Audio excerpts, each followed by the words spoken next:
Hello friends, welcome in सहज शिक्षण YouTube channel. तर विद्यार्थ्यांनो, आज आपण इयत्ता 9वीचा विषय घेणार आहोत भूगोल आणि यामधला 7वा धडा आहे आंतरराष्ट्रीय वाररेषा. तर या धड्याचा आपण संपूर्ण स्वाध्याय बघणार आहोत. तर विद्यार्थ्यांनो, तुम्ही जर चॅनलवरती नवीन असाल तर चॅनलला सबस्क्राईब करा. खाली बेल आयकॉन आहे त्याच्यावरती बटन प्रेस करा, म्हणजे इथून पुढचे सगळे धडे जेव्हा जेव्हा त्याचे स्वाध्याय मी अपलोड करीन तेव्हा तेव्हा त्याचे तुम्हाला नोटिफिकेशन मिळेल.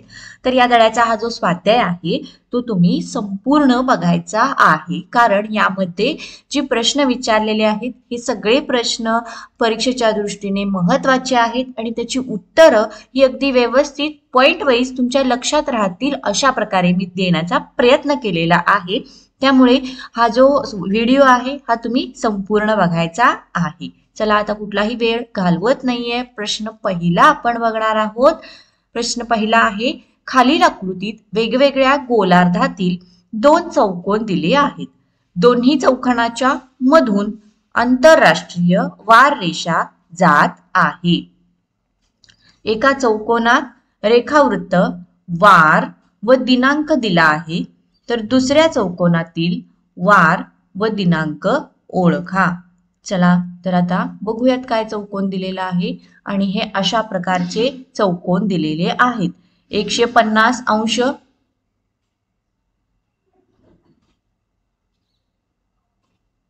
आणि हे अशा प्रकारचे चौकोन दिलेले आहेत. 150 अंश पूर्व रेखावृत्त सोमवार आहे 15 ऑगस्ट. इकडे बघा 150 पश्चिम रेखावृत्त, त्यानंतर इथे 80 अंश पूर्व रेखावृत्त आणि 170 अंश पश्चिम रेखावृत्त रविवार 25 डिसेंबर असं दिलेलं आहे. तर मध्ये ही काय आहे, आंतरराष्ट्रीय वाररेषा.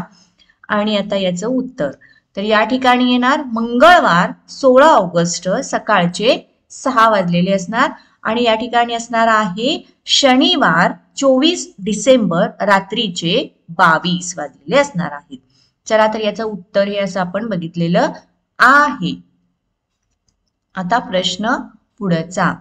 प्रश्न दुसरा, खालील प्रश्नातील योग्य पर्याय निवडा. ओके, तर त्यामध्ये हा प्रश्न पहिला, आंतरराष्ट्रीय वाररेषा ओलांडताना एखाद्या व्यक्तीला कोठे जाताना 1 दिवस अधिक धरावा लागेल. पर्याय क्रमांक 1 बघा, पूर्वेकडून पश्चिमेकडे. दुसरा पर्याय आहे पश्चिमेकडून पूर्वेकडे. तिसरा पर्याय आहे दक्षिणेकडून उत्तरेकडे आणि चौथा पर्याय आहे उत्तरेकडून दक्षिणेकडे. तर याचं बरोबर उत्तर आहे विद्यार्थ्यांनो पूर्वेकडून पश्चिमेकडे.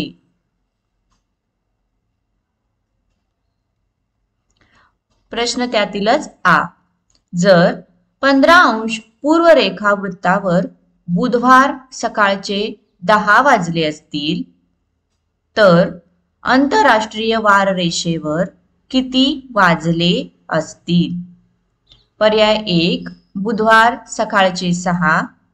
पर्याय दुसरा आहे बुधवार रात्रीचे 9. पर्याय तिसरा आहे गुरुवार दुपारचे 2 आणि पर्याय चौथा आहे गुरुवार संध्याकाळचे 6. उत्तर आहे बुधवार रात्रीचे 9 वाजले असतील. पुढील प्रश्न ई, जागतिक संकेतानुसार पृथ्वीवरील तारीख व वारातील बदल कोणत्या रेखावृत्तावर होतो. पर्याय 1 0. पर्याय दुसरा 90 अंश पूर्व. पर्याय तिसरा 90 अंश पश्चिम आणि पर्याय चौथा आहे 180 अंश.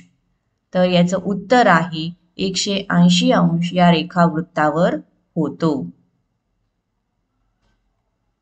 पुढील प्रश्न ई, पृथ्वीवर दिवस आंतरराष्ट्रीय वाररेषेच्या कोणत्या दिशेला सुरू होतो. पर्याय पहिला पूर्व, दुसरा आहे पश्चिम, तिसरा आहे उत्तर आणि चौथा पर्याय आहे दक्षिण. आणि यापैकी बरोबर उत्तर आहे विद्यार्थ्यांनो पश्चिम. दुसरा पर्याय हा बरोबर आहे. त्यामधील प्रश्न उ. आंतरराष्ट्रीय वाररेषेमुळे कशामध्ये सुसूत्रता येते? पर्याय पहिला बघा GPS प्रणालीमध्ये, पर्याय दुसरा आहे संरक्षण खात्यामध्ये, पर्याय तिसरा वाहतुकीचे वेळापत्रक आणि चौथा आहे गोलार्ध ठरवण्यासाठी. आणि याचं बरोबर उत्तर आहे वाहतुकीचे वेळापत्रक.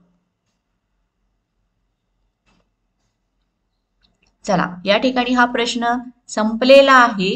पुढील प्रश्न बघूयात. प्रश्न तिसरा. भौगोलिक कारणे लिहा. त्यामधील अ. आंतरराष्ट्रीय वाररेषा आजच्या युगात महत्वाची ठरत आहे. याचं भौगोलिक कारण उत्तर बघणार आहोत. बघा आंतरराष्ट्रीय वाररेषा आजच्या युगात महत्वाची ठरते याची कारणे. आंतरराष्ट्रीय वाररेषेमुळे वाहतुकीचे वेळापत्रक संपूर्ण जगभर योग्य पद्धतीने हाताळणे सोपे जाते. आंतरराष्ट्रीय विमान सेवा, दळणवळण सेवा, आर्थिक व व्यापारी व्यवहार यामध्ये सुसूत्रता यावी म्हणून आंतरराष्ट्रीय वाररेषा उपयोगी पडते. आंतरराष्ट्रीय वाररेषा ही वेळ व वारामुळे निर्माण झाली आहे.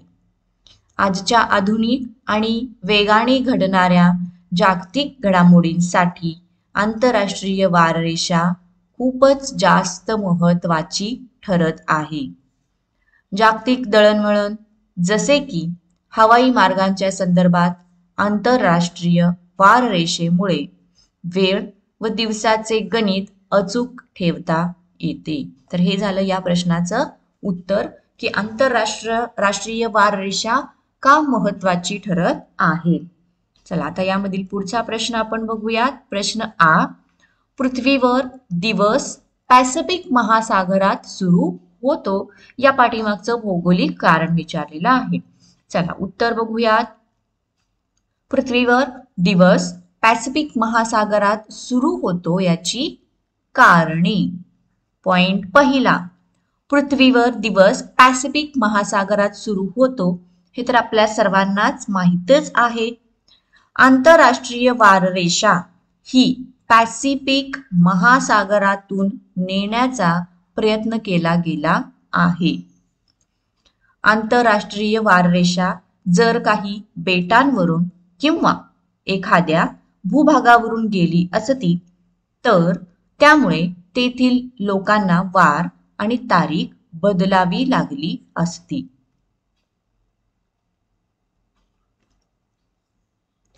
Next point. पूर्व आणि पश्चिम अशा दोन्ही बाजूला पूर्व बाजूस एक वार व एक बाजू असती आणि पश्चिम बाजूला दुसरा वार व दुसरी तारीख आली असती. आंतरराष्ट्रीय वाररेषेमुळे स्थानिक लोकांच्या कालमापनात फरक होऊ नये म्हणून आंतरराष्ट्रीय वाररेषा पूर्णपणे पॅसिफिक महासागरातून आली आहे आणि पृथ्वीवर म्हणूनच दिवस हा पॅसिफिक महासागरात सुरू होतो. हे याचं उत्तर. चला पुढचा प्रश्न बघूया. चौथा. थोडक्यात उत्तरे लिहा. आणि आता यामधील प्रश्न अ. आंतरराष्ट्रीय वाररेषा आखताना कोणत्या बाबी विचारात घेतल्या आहेत? आणि विद्यार्थ्यांनो याचं उत्तर. तर विद्यार्थ्यांनो हा प्रश्न जो आहे हा अगदी व्यवस्थित प्रिपेअर करायचा आहे. प्रश्न या ठिकाणी मी काय नोट केलेला आहे, इम्पॉर्टंट असं नोट दिलेला आहे. हा प्रश्न महत्वाचा आहे, परीक्षेमध्ये विचारला जाऊ शकतो. आंतरराष्ट्रीय वाररेषा आखताना प्रवासाची दिशा आणि चालू असलेला वार व दिनांक या बाबी विचारात घेतल्या आहेत. तर यामध्ये अ. प्रवासाची दिशा. पहिला पॉइंट बघा. पृथ्वीवर दिवस आंतरराष्ट्रीय वाररेषेच्या पश्चिम दिशेला सुरू होतो आणि पूर्व दिशेला संपतो. आंतरराष्ट्रीय वार दिशेच्या अनुषंगाने असे लक्षात घेतले जाते. सेकंड आ, चालू असलेला वार व दिनांक. पश्चिम दिशेने प्रवास करणाऱ्याने जर वाररेषा ओलांडली तर पुढचा वार आहे असे त्या प्रवाशाला मानावे लागते. तसेच पूर्व दिशेने प्रवास करणाऱ्याने जर वाररेषा ओलांडली तर त्याला आहे तोच वार मानावा लागतो. तर या गोष्टी विचारात घेतलेल्या पाहिजेत. प्रश्न आ, आंतरराष्ट्रीय वाररेषा ओलांडताना तुम्ही कोणकोणते बदल कराल? तर याचं उत्तर, आंतरराष्ट्रीय वाररेषा ओलांडताना आम्ही खालील बाबींचा विचार करू. पूर्वेकडे प्रवास करत असाल जर आंतरराष्ट्रीय वाररेषा ओलांडली तर आहे त्या वार व तारखेच्या मागचा वार व तारीख ग्राह्य धरू. पश्चिमेकडे प्रवास करत असाल तर जर आंतरराष्ट्रीय वाररेषा ओलांडली तर आहे त्या वार व तारखेचा पुढचा वार व तारीख ग्राह्य धरू. तर या गोष्टींमध्ये बदल करावा लागेल. प्रश्न ई, आंतरराष्ट्रीय वाररेषा 180 अंश रेखावृत्ताप्रमाणे सरळ का नाही? चला विद्यार्थ्यांनो बघूया त्याचं उत्तर. अजिबात स्वाध्याय सोडवताना बोर व्हायचं नाही, कारण हा स्वाध्याय महत्वाचा आहे. बऱ्यापैकी परीक्षेला यामधले प्रश्न विचारले जातात. पॉइंट पहिला बघा आता, जर आंतरराष्ट्रीय वाररेषा 180 अंश रेखावृत्ताप्रमाणे सरळ गेली असती तर ही आंतरराष्ट्रीय वाररेषा काही भूभागावरून आणि बेटांवरून गेली असती. असे झाले असते तर तेथील लोकांना दिनांक आणि वार बदलावा लागला असता. त्यामुळे पूर्व आणि पश्चिम दोन्ही दिशांना वेगवेगळा वार व तारीख पाहायला मिळाली असती. तिसरा पॉइंट, जमिनीवरून चालताना ही आंतरराष्ट्रीय वाररेषा कधी ओलांडली गेली आणि दिनदर्शिकेनुसार दिवस केव्हा बदलाला हे समजले नसते. या सर्व कारणांच्या मुळे आंतरराष्ट्रीय वाररेषा 180 अंश रेखावृत्ताप्रमाणे सरळ नाही हे आपल्याला समजते. चला नेक्स्ट प्रश्न ई, आंतरराष्ट्रीय वाररेषा पृथ्वीवरील कोणत्याही भूभागावरून का गेली नाही? तर याचं उत्तर सुद्धा सोपं आहे.